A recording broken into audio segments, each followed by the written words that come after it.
Baon check! Anong baon mo today? Welcome sa ating Pambaon Serye Episode 1. Simple, mabilis at masarap. Let's go! Sarap.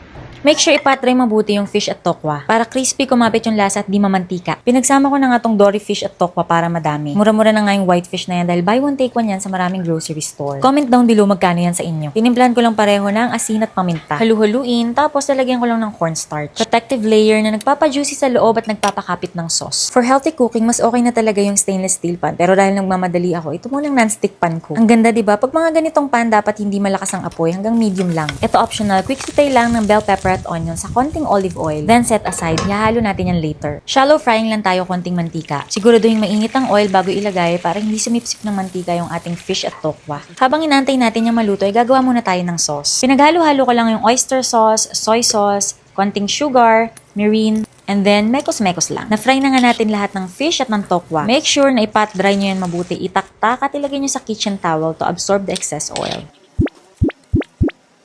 Same pan with super konting olive oil. Magigisa lang ako ng bawang sibuyas at luya. And then, sunod na rin natin yung black beans. Saute for 1 minute to release the aroma. Then, sunod nyo na yung mushroom kung maglalagay kayo. Mushroom in canyan, saute for 2 to 3 minutes. Kung meron kayong spring onion, ilagay nyo yan. Ito optional, kadalasan hindi ako naglalagay, pero ngayon konting-konti lang. Chicken cubes or kung anong flavor ang meron kayo dyan. Yung sauce kanina, nilagyan ko ng hot water. Ibuhos nyo lang sa pan, haluin at hayaang kumulo.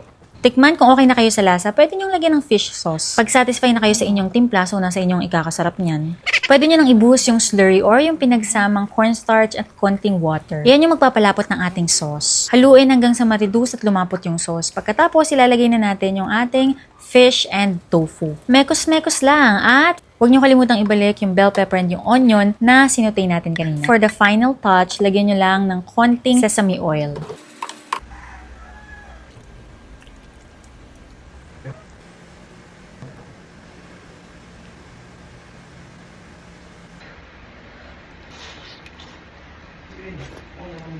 Sarap.